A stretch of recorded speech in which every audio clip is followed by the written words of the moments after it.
दोस्तों, आज हम महाराणा प्रताप और हल्दी घाटी युद्ध के बारे में कई सारी ऐसी बातें बताएंगे जो कि कई लोगों को पता नहीं है। महाराणा प्रताप का जन्म 9 मई 1540 को कुंभलगढ़ में हुआ था। प्रताप का लालन पालन बीलों के बीच में हुआ था और बील अपने बच्चों को प्यार से कीका या कीकू भी बुलाते हैं। इसीलिए राणा प्रताप को भी बचपन में कीका के नाम से प्यार से बुलाते थे। इससे पहले कि हम आगे बढ़े, चलिए कुछ इतिहास की तरफ दृष्टि करते हैं। अकबर दिल्ली का शासक था और मेवाड़ को छोड़कर करीब करीब पूरे भारत पर उसका शासन था। अकबर को गुजरात एवं मालवा में व्यापार करने के लिए मेवाड़ से ही गुजरना पड़ता था और इसीलिए मेवाड़ हमेशा उसकी आंखों की किरकिरी बना रहा और अकबर किसी भी तरह से मेवाड़ पर कब्जा करना चाह रहा था। राणा सांगा के पुत्र उदय सिंह द्वितीय उस समय मेवाड़ के शासक थे एवं चित्तौड़ में अकबर के खतरे को भांपते हुए उन्होंने 1559 में ही गिरवा क्षेत्र के अरावली की पहाड़ियों के बीच उदयपुर नगर की स्थापना कर दी थी। आखिर अकबर ने चित्तौड़ पर अधिकार करने के लिए कूच कर ही दिया और 20 अक्टूबर 1567 को चित्तौड़ दुर्ग के चारों तरफ मुगल सेना ने घेराबंदी कर दी। क्योंकि मेवाड़ की सेना अकबर की सेना के मुकाबले में काफी छोटी थी एवं अकबर के पास गोला बारूद भी थे जो कि मेवाड़ की सेना के पास नहीं थे, इसीलिए आने वाले खतरे को भांपते हुए राणा उदय सिंह ने चित्तौड़ दुर्ग की जिम्मेदारी वीर योद्धा जयमल को सौंपते हुए खुद उदयपुर की तरफ प्रस्थान कर गए। अकबर की सेना यह घेराबंदी 23 फरवरी 1568 तक जारी रही। इसी दरमियान अकबर की सेना प्रतिदिन दुर्ग की दीवारों पर गोले बरसाते थे तथा दुर्ग के चारों तरफ उन्होंने सुरंगें भी बनाना प्रारंभ कर दिया था। मेवाड़ की सेना प्रतिदिन रात्रि को क्षतिग्रस्त दीवारों की मरम्मत करती थी और मुगल सेना द्वारा चित्तौड़ दुर्ग की घेराबंदी इतनी मजबूत थी कि दुर्ग में जयमल के नेतृत्व वाले 8,000 राजपूतों और 40,000 किसानों को किले में ही बंद रहने को मजबूर होना पड़ा। एक बार की बात है, अकबर बादशाह दूरबीन से देख रहे थे कि दुर्ग के अंदर हो क्या रहा है और उन्होंने देखा कि दुर्ग के अंदर कुछ लोग दीवार की मरम्मत कर रहे हैं तथा उनके साथ में सामंती वेशभूषा में कोई पुरुष भी खड़ा कार्य का निरीक्षण कर रहा है। अकबर ने तुरंत अपनी बंदूक, जिसका नाम कि संग्राम था, से निशाना साधा और गोली सीधी सेना नायक वीर जयमल को लगी। बंदूक की इस गोली से जयमल काफी घायल हो गए और कुछ इतिहासकार कहते हैं कि उस गोली से उनकी मृत्यु भी हो गई। वीर जयमल के बचने की संभावना काफी कम थी और चित्तौड़गढ़ किले में बचे हुए राजपूतों ने अपनी हार को निश्चित मानते हुए अंतिम युद्ध करने का फैसला किया और किले में जो महिलाएं थी उनके आबरू को मुगलों के हाथों बचाने के लिए आखिर में उन्होंने जोहर करने का फैसला किया। यह जोहर या साका मेवाड़ी परंपरा के अनुसार तब किया जाता है जब ऐसा लगता है कि हार निश्चित है और अपनी बहन बेटियों की इज्जत दुश्मनों के हाथ सुरक्षित नहीं है। ऐसी परिस्थिति में सारी महिलाएं अपना अपना उत्तम श्रृंगार कर, पूजा पाठ कर, ईश्वर का स्मरण करके अपने आप को आग को समर्पित कर देती है। इसी के साथ सारे योद्धा केसरिया कपड़े पहनकर अंतिम युद्ध के लिए दुश्मनों के ऊपर टूट पड़ते हैं। आखिर फरवरी माह 1568 के अंतिम सप्ताह में चित्तौड़गढ़ किले में 300 महिलाओं ने मेवाड़ राज्य का अंतिम साका यानी जोहर किया और सारे योद्धा दुश्मनों से लड़ते हुए मातृभूमि की रक्षा करते हुए वीर गति को प्राप्त हुए। इसके उपरांत अकबर की सेना ने चित्तौड़ किले पर कब्जा किया और एक ही दिन में एक विशाल नरसंहार करते हुए 30,000 लोगों का कत्लेआम कर दिया।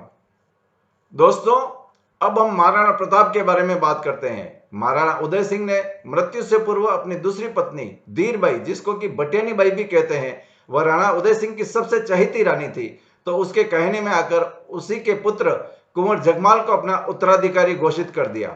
लेकिन राणा उदय सिंह के सभी पुत्रों में महाराणा प्रताप ही सबसे वीर और काबिल योद्धा थे, तो सभी सामंतों ने आपस में सलाह मशविरा करके महाराणा प्रताप को ही मेवाड़ का योग्य उत्तराधिकारी माना एवं उनका राज्याभिषेक 28 फरवरी 1572 को गोगुंदा में कर दिया। इससे असंतुष्ट होकर कुंवर जगमाल अकबर से जा मिले। अकबर ने भी कुंवर जगमाल का स्वागत किया एवं उसको जहाजपुर की जागीर दी, साथ ही सिरोही की आधी जागीर भी दे दी। उदय सिंह के छोटे पुत्र शक्ति सिंह भी असंतुष्ट में से एक थे तथा वो भी अकबर से जा मिले। जब 1572 में प्रताप सिंह को राजा यानी राणा का ताज पहनाया गया तो अकबर ने कई दूतों को भेजा जो महाराणा प्रताप को इस बात के लिए तैयार कर सके कि वो भी मुगलों की अधीनता स्वीकार कर ले और उन्हें भी अन्य राजपूत सरदारों की तरह एक जागीरदार बना दिया जाए। इसके लिए अकबर का पहला दूत जलाल खान कुर्ची, जो कि अकबर का एक पसंदीदा सेवक था, उसको नवंबर 1572 में भेजा गया, लेकिन वह अपने मिशन में असफल रहा। इसके बाद अकबर ने कछावा वंश के आमेर के राजा मान सिंह द्वितीय, जो कि अकबर के 9 रत्नों में से एक थे, उनको जून 1573 में महाराणा प्रताप को समझाने के लिए मेवाड़ भेजा, लेकिन वह भी प्रताप को समझाने में नाकाम रहे। यहाँ एक बात इतिहास में काफी प्रसिद्ध है कि शाम को राणा ने राजा मान सिंह के सम्मान में एक भोज रखा, लेकिन उसमें वे स्वयं उपस्थित नहीं होकर अपने पुत्र अमर सिंह को भेज दिया, जिससे कि मान सिंह ने अपना अपमान समझा और दिल्ली जाकर महाराणा प्रताप के खिलाफ बादशाह के अकबर के कान भरे। अपने तीसरे दूत के रूप में अकबर ने अक्टूबर 1573 में आमेर के महाराजा भगवंत सिंह, जो कि कुंवर मान सिंह के पिता भी थे, उनको फिर से मेवाड़ भेजा, लेकिन वो भी अपने प्रयास में असफल रहे तथा राणा प्रताप किसी भी सूरत में अकबर की अधीनता स्वीकार करने को तैयार नहीं थे। अकबर ने एक अंतिम प्रयास और किया और अपने 9 रत्नों में से एक श्री टोडरमल को दिसंबर 1573 में फिर से राणा प्रताप को समझाने के लिए भेजा, लेकिन वह भी कोई अनुकूल परिणाम नहीं दे पाए। अकबर के द्वारा अपने सारे प्रयास विफल होने के साथ ही युद्ध तय माने जाने लगा। आखिर में हल्दी घाटी का युद्ध 18 जून 1576 को मेवाड़ के महाराणा प्रताप व दिल्ली के बादशाह अकबर की सेना के बीच लड़ा गया, लेकिन कुछ इतिहासकारों में इस युद्ध की तारीख को लेकर भिन्न भिन्न मत है। इतिहासकार गोपीनाथ शर्मा की पुस्तक के हिसाब से यह युद्ध 21 जून 1576 को लड़ा गया। हल्दी घाटी का जो क्षेत्र है वह खमनोर की पहाड़ियों और गोविंदा की पहाड़ियों के बीच एक तंग क्षेत्र है, जिसको हल्दी घाटी के नाम से पुकारते हैं, क्योंकि यहाँ की मिट्टी का रंग हल्दी जैसे पीले कलर का होता है। इस युद्ध का नाम हल्दी घाटी का युद्ध सर्वप्रथम कर्नल जेम्स टॉड के द्वारा दिया गया। हल्दी घाटी के युद्ध को खमनोर का युद्ध या गोगुंदा का युद्ध या बादशाह बाग का युद्ध भी कहते हैं। इतिहास की पुस्तक वीर विनोद, जिसके लेखक श्यामल दास है, उन्होंने लिखा है कि महाराणा प्रताप की सेना में 20,000 योद्धा थे और अकबर की सेना में करीब 80,000 सैनिक थे, जबकि एक अन्य इतिहासकार मोहम्मद नैन्सी के अनुसार महाराणा प्रताप की सेना में करीब 10,000 सैनिक थे, जबकि अकबर की सेना में करीब 40,000 सैनिक थे। वैसे अलग अलग इतिहासकारों ने दोनों तरफ की सेना अलग अलग बताई और उसमें सैनिकों की संख्या भी अलग अलग बताई, लेकिन सभी इतिहासकार इस बात से सहमत थे कि अकबर की सेना में सैनिकों की संख्या महाराणा प्रताप के सैनिकों से 4 गुना अधिक थी। राणा प्रताप की सेना में महाराणा प्रताप के अलावा जो दूसरे सेनापति थे वह थे राणा पुंजा, रामदास राठौड़, भीम सिंह डोडिया, रामशाह तोमर, हकीम खां सूरी, बामाशाह, ताराचंद और जालामान। इसी तरह से मुगल सेना के सेनापति आमेर राज्य के राजा मान सिंह थे और उनके साथ में जो दूसरे सेनापति थे वह थे सैयद अहमद खान, सैयद हशीम बरहा, जगन्नाथ कछावा, अली असम खान, माधो सिंह कछवा, मुल्ला काजी खान और मीतर खान। इस युद्ध में महाराणा प्रताप को मुख्य रूप से भील जनजाति का सहयोग मिला। दोनों पक्षों के पास युद्ध के लिए कई हाथी थे, लेकिन राजपूतों के पास मुगलों की तरह कोई गोला बारूद या तोपें नहीं थी। राणा प्रताप की भील धनुर्धारियों की सेना को उनके प्रमुख राणा पुंजा भील संभाल रहे थे, वहीं हकीम का सूरी अपने मजबूत अफगान वीरों के साथ कमान संभाल रहे थे। राणा प्रताप के पास 2 विशेष हाथी लूणा और रामप्रसाद भी थे, जिनको कि युद्ध के लिए विशेष रूप से प्रशिक्षित किया गया था। इसके अलावा भी और भी कई हाथी थे जो महाराणा की सेना में थे, जैसे चक्रवात, खांडेराव आदि। रामप्रसाद बहुत ही स्वामी भक्त हाथी था और उसने अकेले ही अकबर के कम से कम 8 हाथियों को परास्त कर दिया था। मुगलों की ओर से भी कई सारे हाथी युद्ध की लड़ाई में लड़ रहे थे। मुगलों के सेनापति मान सिंह स्वयं जिस हाथी पर बैठकर लड़ाई लड़ रहे थे उसका नाम था मर्दाना। इसके अलावा मुगलों की सेना में जो प्रमुख हाथी थे उनका नाम था गजमुक्ता, गजराज और रनमदार। युद्ध 18 जून 1576 को सूर्योदय के 3 घंटे के बाद शुरू हुआ। मेवाड़ी सेना के सेनानायक राणा प्रताप काफी शक्तिशाली थे। राणा प्रताप की स्वयं की हाइट 7.5 फीट थी और महाराणा प्रताप के साथ जो अस्त्र शस्त्र थे, जैसे कि उनके 2 तलवारें, उनका बाला, उनका कवच, उनकी ढाल, उनके तीर कमान, उनका सबका वजन काफी ज्यादा था। यह सारे अस्त्र शस्त्र आज भी उदयपुर के सिटी पैलेस म्यूजियम में रखे हुए हैं।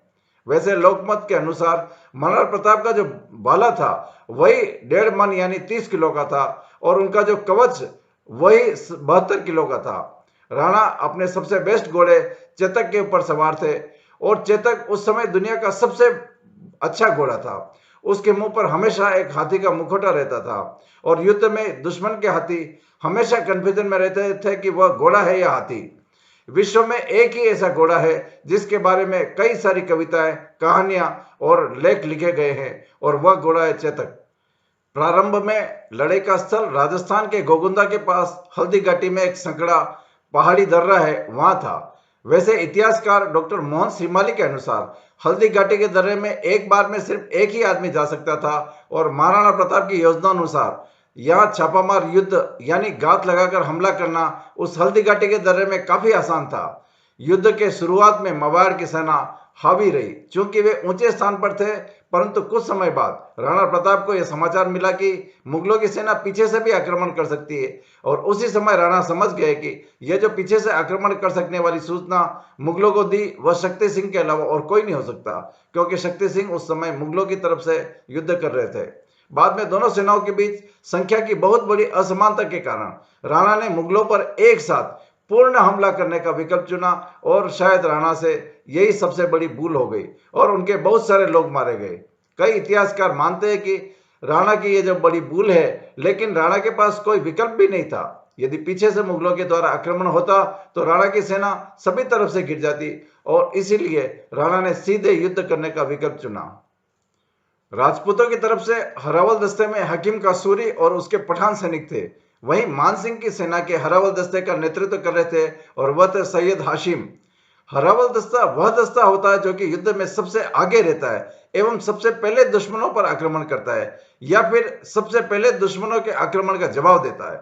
युद्ध के शुरुआत में मेवाड़ की सेना का आक्रमण इतना जबरदस्त था कि मुगलों की सेना में भगदड़ मच गई और मुगल सैनिक भागने लगे। अफरा तफरी के माहौल में मुगल सेना में जोश बढ़ने के लिए मुगल सेना का एक योद्धा था मियत्तर खान। उसने मुगल सेना में एक झूठी अफवाह फैला दी कि बादशाह सलामत स्वयं एक बहुत बड़ी फौज लेकर युद्ध के मैदान में आ रहे हैं और इससे मुगलों की सेना में वापस जोश का संचार हुआ और युद्ध का माहौल परिवर्तित हुआ। युद्ध के पहले दौर में मेवाड़ की सेना का पलड़ा काफी भारी रहा और मुगलों की सेना बनास नदी के पास रक्तताल पर इकट्ठी हो गई।